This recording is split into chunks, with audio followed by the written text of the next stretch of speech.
Welcome to my channel. I am Lisa. And I am Eric. If you want to improve your English, this podcast is perfect for you. So, let's get started and make English learning easy. Before we continue, I would like to tell our followers that if there are any words, idioms, or phrasal verbs that they would like to learn, they can write them in the comments section so that we can easily explain them in the next episodes. One of our followers requested that we explain one of today's words, lead to. We'll explain it in this podcast. His name is Afshan Farouk. Thank you for your contribution, Afshan Farouk. Great news! Yes, followers, we can't wait to hear the words you want us to explain. Okay, let's start, Eric. The first word today is cruel. Then we will continue with to brag and take part in something. Then lead to something. And the final one is beat around the bush. The first word is cruel. Cruel. Cruel. Cruel means very unkind and causing pain or suffering to others on purpose. That's right, Lisa. When someone is cruel, they do things that hurt other people or animals, and they don't care about the pain they cause. Let's give some examples to help our listeners understand better. Here's an example. It is cruel to laugh at someone when they are sad. It means that making fun of someone who is feeling sad is very unkind and hurtful. Good example. Here's mine. It's cruel to leave a dog outside in very cold weather. It means that leaving a dog in the cold is very unkind and can cause the dog to suffer, which is not right. Good example, Eric. Now, let's talk a bit about the grammar. Cruel is an adjective, so it describes a noun. We often use to after cruel to show who or what is affected. For example, cruel to animals, or cruel to each other. Yes, that's important to remember. Now, let's use cruel in a short dialogue. Hey Sarah, did you hear about the new rules at the animal shelter? No, Tom. What's happening? They're going to punish people who are cruel to animals. Being cruel to animals is terrible. What kind of punishment will they get? I'm not sure, but I hope it stops people from being cruel to helpless animals. Me too. No one should be cruel to any living thing. That was a good dialogue, Lisa. Yes, it does. Eric, have you ever seen someone being cruel? Unfortunately, yes, Lisa. Once I saw a group of kids being cruel to a cat. They were throwing stones at it. Oh no, that's terrible. What did you do? I told them to stop and explained why it was cruel. Then I helped the cat find a safe place. That was kind of you, Eric. It's important to speak up when we see cruel behavior. You're right, Lisa. It's important for our listeners to know that we can use cruel to describe people, actions, or situations. Good point, Eric. And we often use cruel to when talking about who or what is affected. For example, he was cruel to his little sister. I think our listeners now understand what cruel means and why it's so important to be kind instead. Yes, I agree. They can use this word to describe very unkind actions or people, but let's hope they don't see cruelty often. Absolutely, Lisa. Kindness is always better than cruelty. Well said, Eric. Shall we move on to our next word? Let's do that. We've explained cruel well, and our listeners are ready for a new word to learn. Okay, the next word is to brag. To brag. To brag. To brag means to talk proudly about your success or possessions in a way that makes other people feel impressed or jealous. Got it. Can you give us an example sentence using to brag? Sure, here's an example. My friend always brags about his new car and how much it costs. It means that my friend is talking proudly about his new car and how expensive it is in a way that makes other people feel impressed or jealous. Okay, that makes sense. Now let me give another example sentence. She brags about her perfect grades, but she never helps anyone else in the class. It means that she talks proudly about her good grades, but she doesn't help her classmates who might be struggling. It's a great example. One thing to note is that to brag is usually used with the preposition about. Someone brag about something. Good point. All right, let's move on to a sample dialogue using the word to brag. Did you hear that? John got a new job at a big tech company? Yeah, I did. He's been bragging about it non-stop on social media. I know, it's so annoying. He acts like he's the only one who's ever gotten a good job. Exactly. He needs to learn that. Not everyone wants to hear him brag all the time. Totally. I'm happy for him, but he could be a little more humble about it. Okay, that's a useful example of using to brag in a conversation. Let's talk about the dialogue. The dialogue really showed how to brag can make others feel annoyed. What do you think about people who brag a lot, Lisa? Well, I think it's fine to be proud of your achievements. But you have to be careful not to make others feel bad or left out. Bragging too much can be really annoying sometimes. Definitely. It's all about finding the right balance between being proud of yourself and not appearing arrogant. The most proper approach is to celebrate your achievements without making others feel disturbed. Exactly. I think the key is to be humble and grateful instead of bragging. Know your achievements, but don't talk about them all the time. Absolutely. Okay, I think we've covered the word to brag pretty well in this episode. Great job, Eric. Let's move on to the next one. Thanks, Lisa. Okay, the next word is take part in something. Take part in something. Take part in is a phrasal verb. It means to be involved in an activity or event with other people. When we take part in something, we join or participate in it. For example, many students took part in the school play. This means that many students were involved in the play. Good example. Here's mine. I like to take part in community events. It means that I enjoy joining and being involved in activities that happen in my community. Now, let's use take part in a short dialogue. Hi, Emma. Are you free this Saturday? I'm not sure, Jack. Why do you ask? There's a charity run in the park. I was wondering if you'd like to take part in it with me. That sounds fun. I've never taken part in a charity run before. What do I need to do? Just bring comfortable clothes and shoes. Anyone can take part in the run, even if they're not fast runners.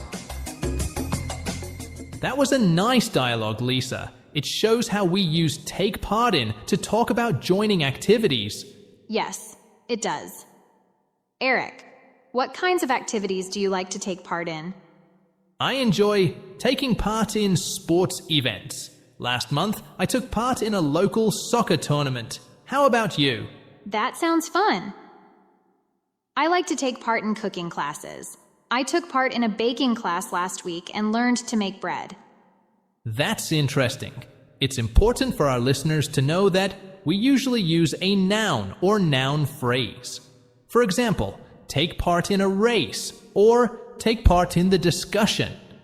So our listeners can use this phrase for many different situations? Exactly. It's a very useful phrase for talking about joining any kind of activity.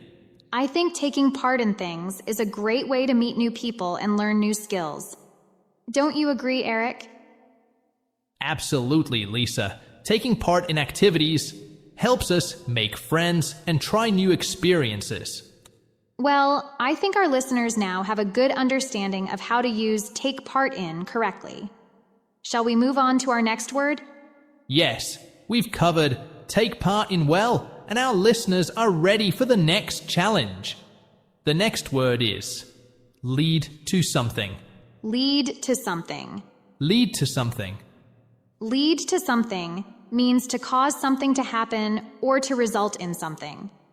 It is often used to show that one thing causes another thing. Yes, and it's important to note that lead is followed by the preposition to. Now, let's look at some example sentences. I'll go first. Here is the first example sentence. Eating too much sugar can lead to health problems. It means that eating a lot of sugar can cause you to have problems with your health. Now, I'll give another example. Studying hard can lead to good grades. It means that if you study a lot, you can get good grades in school. Now, let's move on to a short dialogue that includes this phrase. Hi, Mary. Did you know that exercising regularly can lead to a longer life? Really? How does that work? Well, exercising can lead to better health, and better health can lead to a longer life. That makes sense. I should start exercising more often. That was a good example dialogue. Now, let's talk about it. Eric, do you think exercising regularly is important? Yes, I do. Exercising can lead to many positive things, like better health and more energy. I agree. Exercise can lead to a happier life because when you are healthy, you feel good. Do you exercise regularly, Eric? Yes, I try to exercise at least 3 times a week. It helps me stay fit. How about you, Lisa? I also try to exercise regularly. I usually go for a run in the morning. Running helps me start my day with energy. That's great. So we both know that exercising can lead to good things. Is there anything else you think can lead to a happier life? I think spending time with family and friends can lead to happiness. When you are with people you love, you feel happy. What do you think, Eric? I agree. Having good relationships with family and friends can lead to a lot of joy and support in life. So, to summarize, lead to something means to cause something to happen. For example, exercising can lead to better health, and his actions could lead to him losing his job. That's right. And remember, lead is followed by the preposition to. Well, let's move on to our last word today. What's the last word, Eric? The last word of today is beat around the bush. Beat around the bush. Beat around the bush means to avoid talking about something directly. Instead of saying what you really want to say, you talk about other things. It is an idiom, which means the words together have a special meaning.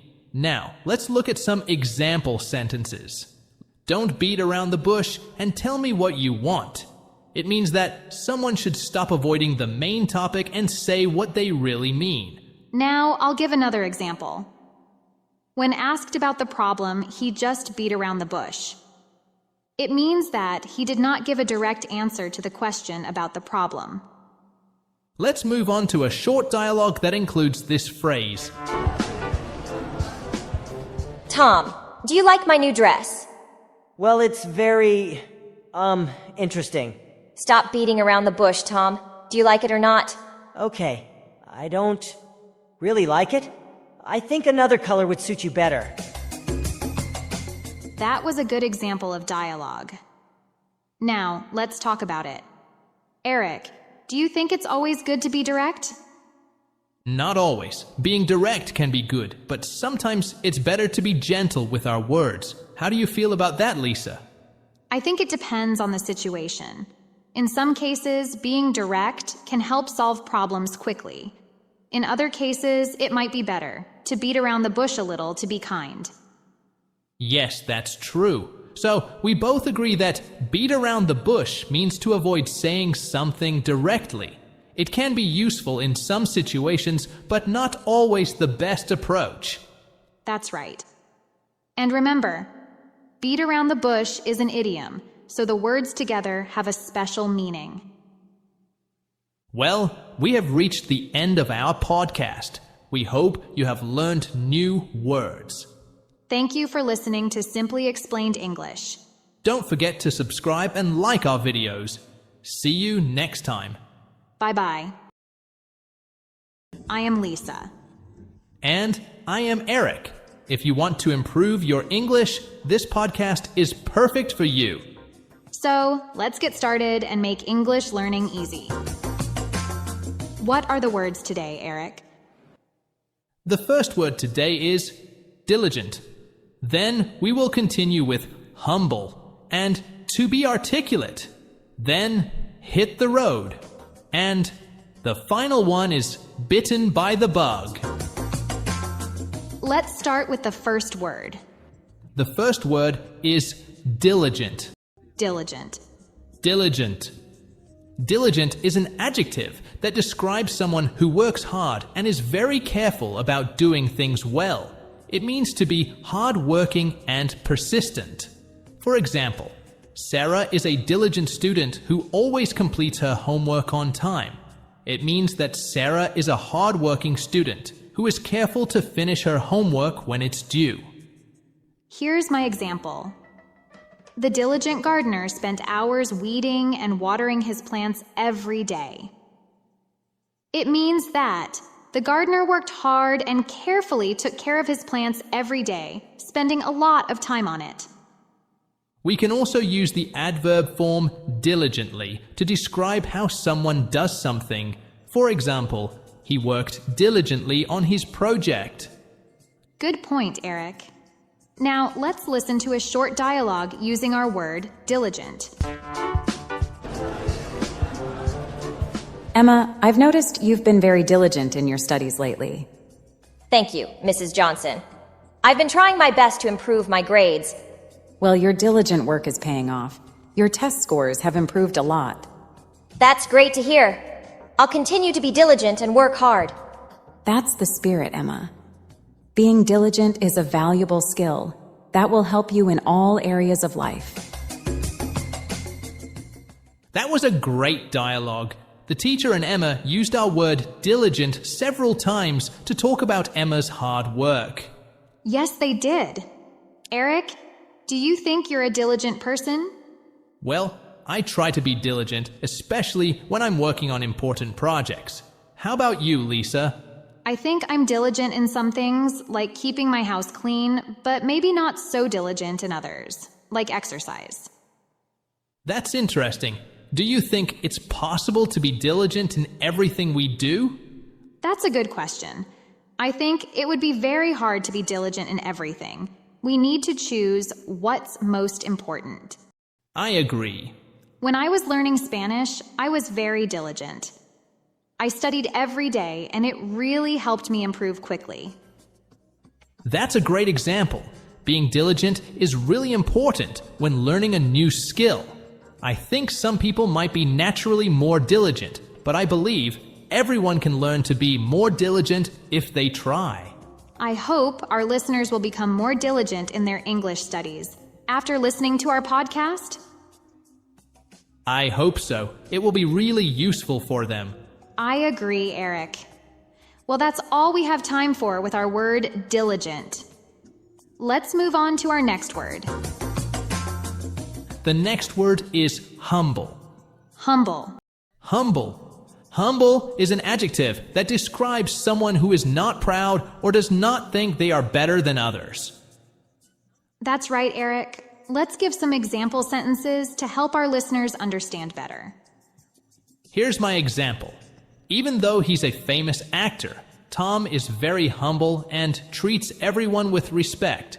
It means that Tom doesn't act like he's more important than others, even though he's well known. Great example. Here's mine. Sarah was humble about her achievements and didn't like to brag. It means that Sarah didn't talk a lot about her successes or try to make herself look better than others.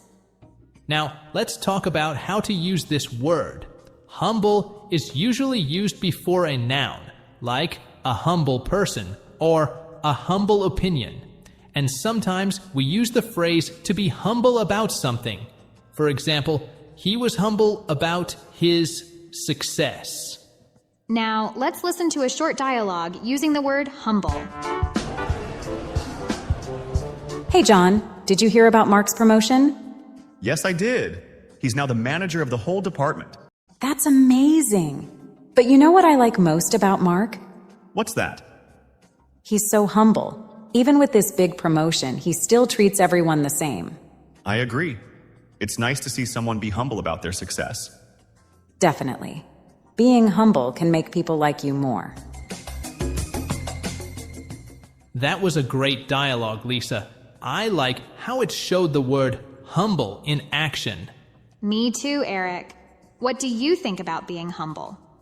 I think it's a good quality to have. When people are humble, others often like them more. I agree. I try to be humble too. It's not always easy, but I think it's important. Do you know anyone who is very humble? Yes, my grandmother is very humble. She has done many great things in her life, but she never talks about them unless someone asks. That's a great example of being humble. Do you think it's good to be too humble? That's a good question. I think sometimes people can be too humble and not give themselves enough credit, but it's also important to recognize your own achievements. It's all about finding a balance. Well said, Eric. I agree with you. I think the balance is very important. Okay, I hope our listeners have learned a lot about the word humble today. I hope so too, Lisa. Remember, listeners, being humble doesn't mean thinking less of yourself. It means thinking of yourself less often. That's a great way to put it, Eric. Shall we move on to the next word? Let's do that. The next word is articulate. Articulate. Great.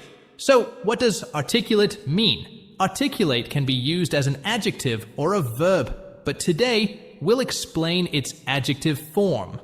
Okay, to be articulate is an adjective that means being able to express your thoughts and ideas clearly and effectively. It can also describe someone who speaks clearly and correctly. For example, she's a very articulate speaker and her presentation was excellent. It means that she's able to express her ideas clearly and effectively, and that's why her presentation was so good. Great example. Now, it's my turn. Here's another example sentence. He's not very articulate when he's nervous, but he's working on it. It means that when he's nervous, he has trouble expressing his thoughts and ideas clearly, but he's trying to improve. That's a good example, Lisa, and I think it's worth noting that articulate is sometimes used with the preposition about. For example, she's very articulate about her opinions. That's a good point, Eric. Now, let's move on to a sample dialogue that uses the word articulate. Alex, I was impressed with your presentation today. You're very articulate about your research. Thank you, Professor Johnson. I've been working on being more articulate in expressing my ideas. It shows you're able to explain complex concepts in an articulate and easy to understand way. I'm glad to hear that. I've been trying to improve my public speaking skills. Great dialogue. Lisa, what do you think is the most important thing about being articulate? That's a good question. I think it's being able to express your thoughts and ideas clearly so that others can understand you. Absolutely. And I think it's also important to be confident when speaking. When you're confident, you're more likely to be articulate. That's true. And what about in a work setting? How important is it to be articulate in a job interview, for example? Oh, it's crucial. If you can't express your ideas clearly, you're not going to make a good impression. Yeah, that makes sense. Can you think of a time when you had trouble articulating your thoughts, Eric? Yeah, actually, I was in a meeting once, and I was trying to explain a complex idea, but I just couldn't get the words out. It was frustrating. I'm sure it was, but I'm sure you've improved since then. Yeah, I hope so. Okay, Eric, what is the next word? The next word is hit the road. Hit the road. Hit the road. Hit the road means to start a journey or leave a place. It's an informal way to say, you're beginning to travel. Yes, and it's an idiom used in casual conversation. Let's look at some example sentences. I'll go first. Here is the first example sentence. We need to hit the road early to avoid traffic. It means that we should leave early in the morning so we don't get stuck in traffic.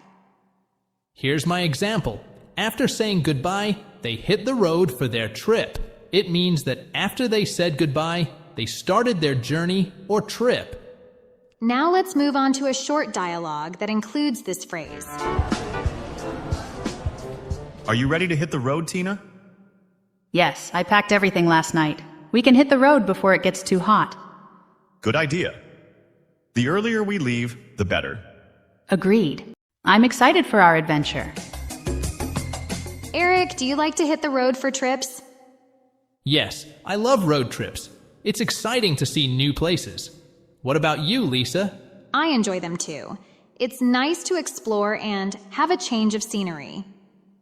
Do you have any tips for hitting the road?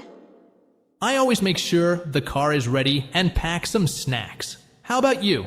I like to plan the route and make a playlist for the drive. It makes the trip more enjoyable. Great tips. So we've learned that hit the road means to start traveling.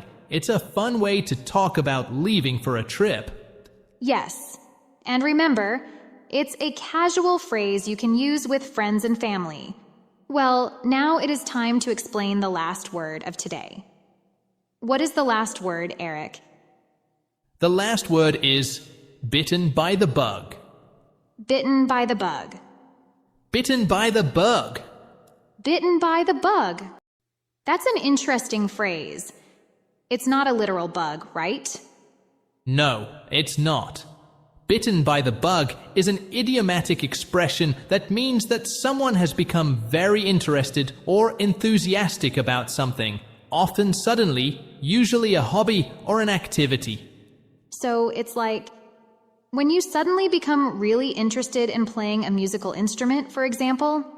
Exactly. Here's an example sentence. After trying rock climbing once, I was bitten by the bug, and now I go climbing every weekend. It means that after trying rock climbing for the first time, I became very interested in it. Now, I do it every weekend, and I can't get enough of it. Does it mean that after trying rock climbing for the first time, I became very interested in it? Now, I do it every weekend, and I can't get enough of it? That's right. And here's another example. Eric was bitten by the travel bug after his first trip abroad. This means that after Eric's first trip abroad, he became very interested in traveling and wanted to do more of it? Yes, that's correct. Now, let's have a sample dialogue using this phrase.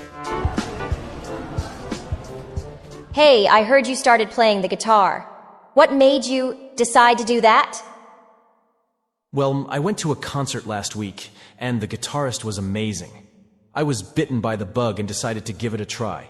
That's great. I'm sure you'll enjoy it. In this dialogue, Jack became very interested in playing the guitar after watching a concert and decided to start playing it. And he used the idiom bitten by the bug to explain that he became very interested and enthusiastic about playing guitar suddenly. That's right. Lisa, have you ever been bitten by the bug for anything? Yes, I have. I was bitten by the cooking bug after watching a cooking show on TV. I started trying out new recipes and really enjoyed it. What about you, Eric? Have you ever been bitten by the bug for anything? Yes, I have. After reading a really good book, I was bitten by the reading bug. I started reading more and more books and couldn't stop. That's awesome. Reading is a great hobby, and it's interesting how we can suddenly become very interested in something, just like being bitten by a bug. Yes, it is. And that's what the idiom bitten by the bug means in English. It's a fun and interesting way to express our sudden interest in something. Definitely. All right, so in summary, bitten by the bug is an idiomatic expression that means you've become very interested in or passionate about a particular activity or subject. Exactly. It's a fun and casual way to express that idea. I enjoyed our discussion about it. Me too. Okay, I think we have reached the end of today's episode, Eric. Yes, Lisa. Thank you for listening to Simply Explained English. We hope you learned something new today. Don't forget to subscribe and like our videos. See you next time. Bye-bye.